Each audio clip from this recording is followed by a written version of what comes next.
about humans, man. The fact that everything isn't as bad as the TV tells us it is. And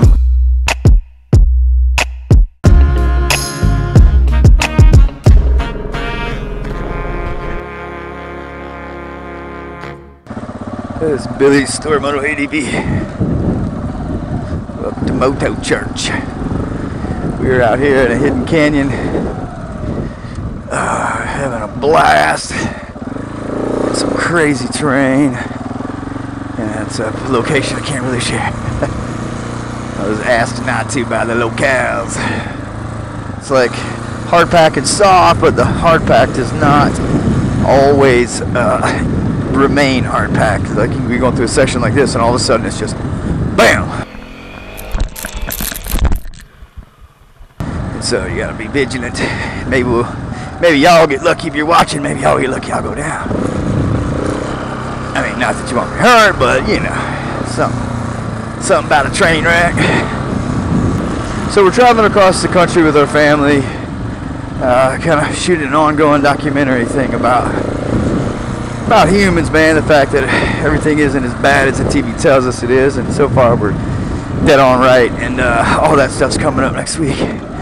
But in thinking about this stuff, it begets some pretty interesting conversations around the campfire. Like kind of digging deeper into what the offense is. Yeah. Then I want to talk about just briefly is offense. You know, when you're in a life can be a booger, you know, and it's no different when you're living life the way we are on the road like this. It's there's fights, distractions, duties that need to be done, and there's weariness, there's tired, you know, it's got its own stresses. And, like currently, for example, I'm going out to find internet to see where the weather is because we are camped in a slot canyon. So I have to make sure that we aren't setting ourselves up for being through a wash cycle of flooding and kill us all in our sleep kind of thing. It's a little bit stressful, a little bit different than, you know, how's my stock market doing, but very similar final effect. And this is the craziest terrain. Thank God I'm on a KTM 690 for it too. So offense. You know, we've challenged each other thus far to consider what offense is. You know, and I've heard it called a bait of Satan and things like that, and it truly is. But we're looking at it. We don't like to give the devil as much due as the world gives him. We like to fully weigh the light before we give the dark any of it. So, and when I start talking about offenses, like, you know, if you believe the way we do, God, you know that God has a plan for your life, right? That's what we believe. And if you don't, whatever, it doesn't matter to me, but that's the way we believe. So if you know what I'm talking about, this is kind of good stuff here. What I'm going to say, we believe that it is the bait of Satan. It is, you know, the dark forces trying to get you to be offended, because the ultimate idea is to get you separated, right? Whew, God almighty, this terrain is rough. Get you separated from people, just like predators want to separate the little deer, you know, the weak one or whatever. So they'll run them around in certain ways and get them free of the clan, and then they can make their strike. And that's what the devil wants to do too. But we're not talking about that. We're talking about God, and that God's work sometimes in us is a refining. And I've talked about that before, you know, and I'm big on it, because if I get offended about something, I need to consider that it's God is trying to burn something off of me. You know, He's trying to expose something, because what He has for us is bigger, better, and higher, but it requires stewardship of of all your resources, including your emotions. You know, you have to be able to understand that people need to be met in the place that they're at. And if you're easily offended, it's hard, because, especially in this world, because the powder keg is so ripe, so to speak. My golly, it's squirrely. And so everybody's fearful that if their way isn't the way, then something's being taken from them, you know. So just that's not the best way to explain it, but being offended is so easy. And I just challenge anybody, myself, and that's what we're trying to do as a family, is to be like, consider in that moment, you know, why did that bother me, and what do I do about it? You know, what doesn't work is what you see on social media, where people just get offended and start ripping new buttholes into everybody. It's insanity, because, and the devil does laugh, you know, and God's sitting there shaking his head going, man, you guys, I'm trying to burn some things off of you. I'm trying to show you that if that offended you and you don't have the capacity for empathy beyond hearing exactly what you want to hear all the time, he's like, I can't give you nothing better and bigger and greater, you know? So we have this opportunity to like beat offense, you know, and to realize that, oh crap, crazy, man, this thing just eats the terrain though. So we always have this opportunity to beat the offense, you know, and like Jesus has so many opportunities to be offended, you know, like here's this righteous guy, he could be like, no, I have made all these sacrifices on earth in this earthly body that, you know, if you don't honor that, then, you know, you offend me. But he didn't do it that way. The only time I got offended is when these things are just blatant. You know, I'm not saying there's no place for offense. Somebody comes in and crushes your life, that's pretty easy to get offended. So I'm not talking about like superhuman non-offense. I'm just talking about in the general moments, in the daily toil of life, you know, like, how do I keep my ship right? You know, like, how do I lead a family if somebody's, you know, my son offends my daughter, or my daughter offends my sons, or you know, my wife offends me because this, that, or the other, or you get the picture.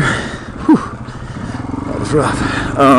But so the idea that I just wanted to depart is, you know, the next time I get offended, next time you get offended, to really don't react to it, for one, you know, because just offense makes more offense when we become defensive. You know, the antithesis of, or the opposite of offense is defense, you know, but, and so it's very natural to defend yourself when you're offended. But what if we just took it with a grain of salt, you know, took it with a and just made a decision to run and walk away, right? And then you go deal with it. Instead of taking that offense, you take the whole thing to God, and you're like, man, this person said something to me that really bothered me, and I don't like it. What are you trying? And then we ask God, we say, what are you trying to show me? Like, I don't believe that I believe the devil would want me separate from my clan, my tribe, but I don't believe you would, God, and I believe you're in control. So what is it? You know,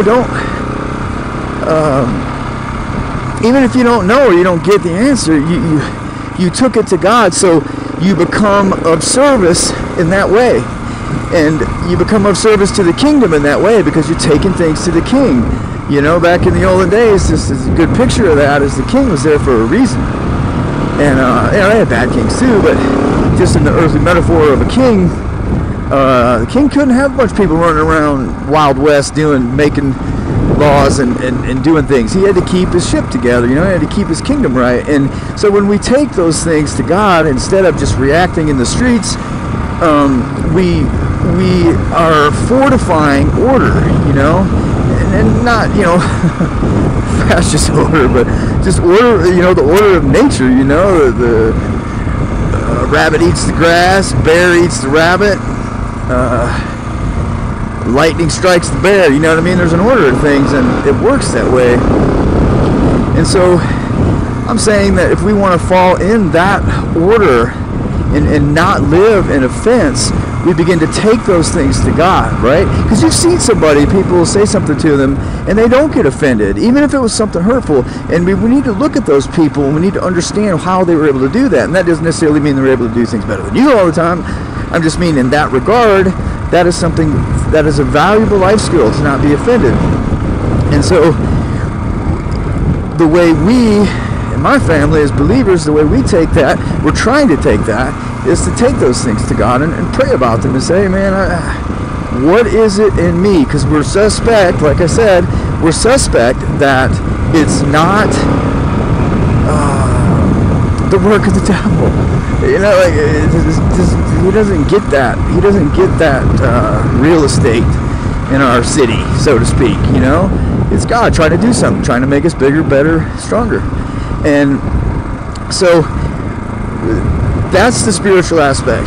The emotional, physical aspect in the moment is to, of course, take that thing, pray about it, and try to think about it too. Just even work at it and see, like, well, God, I didn't hear from you in that, but I feel like if I was maybe a little more confident or comfortable with myself in this way, that wouldn't have offended me. And so then I could instead speak into that person who hurt me in a way that gives life, so they don't do that to people anymore. That's the goal.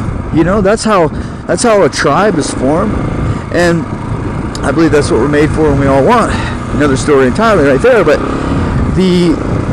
in the moment, and then I'll let you go. In the moment,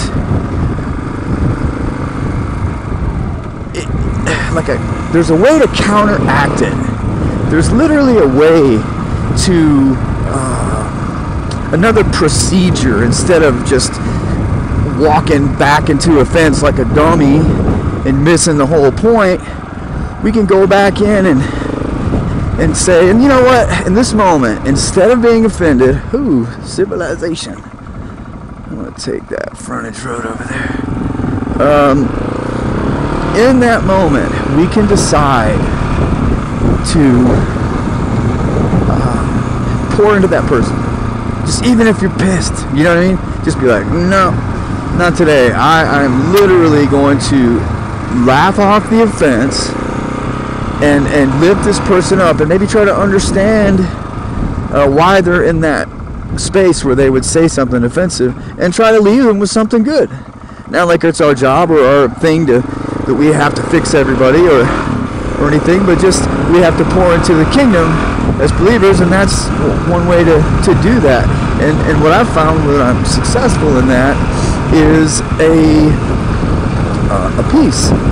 And it makes you unoffendable, because if we don't back down, if we do not cower down, if we don't give light to the devil in any way, and we just focus on God's work in it, then he gets tired of messing with you. You know, in the areas that it is, whoa, in the areas that it is the devil's work, he gets tired of it. He's like, man, I can't mess with this person. They don't do anything. But if you do become offended, you're prime pickings, man. If that's the way the devil is, he's a bully, you know. Narrow bridge. I don't know if I want to go to the narrow bridge, right? That's what I love about it. KTM 690, please no railroad spikes in the tires. I don't know if I'm on a one-way road or where the hell I'm at, but so in that moment, help that person. Let's say you're trying to unload luggage to a hotel, and your family's not helping, and whatever, and they say, well, you didn't do anything back here, and then they say, well, you didn't do anything over here, and then everybody's ticked off, and just nothing works. And instead just being like, you know what, maybe I didn't, or maybe they see it wrong, but whatever. Who knows what they're going through that day?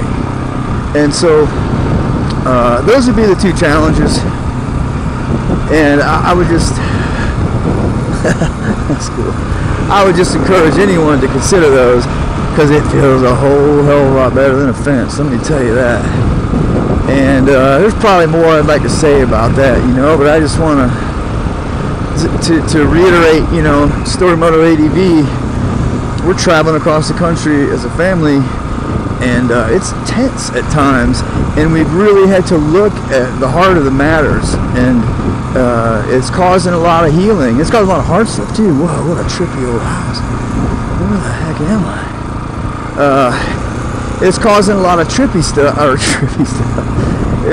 It's causing a lot of healing, and that's one of the techniques, one of the tactics. And I would just challenge you to do it. And I'll leave you with this: that God, never let us forget that you're in control, and that there is a plan, and especially when it doesn't seem like it, and especially when it seems like the whole world's against us and offense is all we see. Lord, I know, and you have shown me time and time again, and I forget time and time again, and I'm so sorry, because I know you just want to lift me up and anybody else up who goes through that to a place that you can do more and be more and speak more clearly to us, but we have to get rid of some of the dark things inside of us. So sometimes the offense is just an original seed, you know, and that's not, well, some people would argue that's biblical, but it's just this original sin. Let me just put it that way.